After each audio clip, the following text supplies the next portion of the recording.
The fantastic four first স্টেপসের শেষ ট্রেলারটি দর্শকদের বেশ মুগ্ধ করেছে, আর সব কিছুই ইঙ্গিত দিচ্ছে যে মার্বেল স্টুডিওস এই ফ্যান্টাস্টিক পরিবারকে যেভাবে উপস্থাপন করতে চলছে সেটাই ভক্তরা পর্দায় দেখতে চেয়েছে বহু দশক ধরে।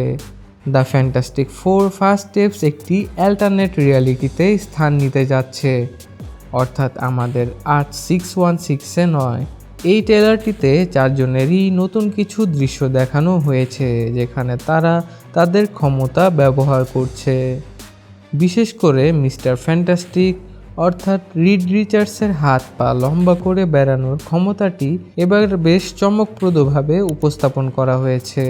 কমিক্স ভক্তরা নিশ্চয়ই জানেন যে হিউম্যান টর্চ অর্থাৎ জনি স্টর্ম কমিকে নিউ ইয়র্ক সিটির আকাশে উড়ে গিয়ে তার পাওয়ার ব্যবহার করে 4 চিহ্ন তৈরি করেন, যা তার একটি বিশেষ স্টাইল বা বৈশিষ্ট্য।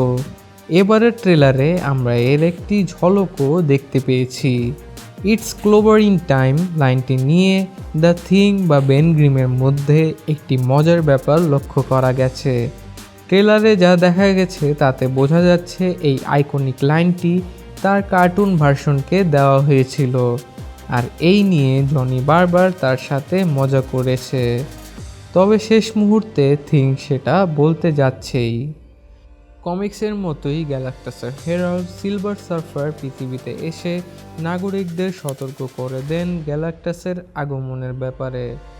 শেষ ট্রেলারে আমরা ফ্র্যাঙ্কলিন রিচার্ডসকে অনেক ভালোভাবে দেখতে পেয়েছি। গুজব অনুযায়ী গ্যালাক্টাস যদি পৃথিবীকে রেহাই দেওয়ার শর্ত হিসেবে ফ্র্যাঙ্কলিনকে চায় তাহলে তাকে অ্যাকশনের মাঝখানে দেখা যেতেই পারে।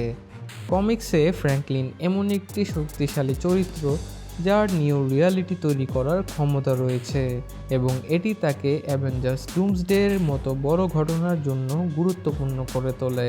গ্যালাক্টাসকে হারানো এত সহজ নয়, তবে চমকে দেওয়ার মতোভাবে ট্রেলারে আমরা দেখতে পাই প্যারিসের রিড রিচার্ডস একটি যন্ত্র বানিয়েছেন যা সম্ভবত গ্যালাক্টাসকে থামানোর উদ্দেশ্যে তৈরি করা হয়েছে।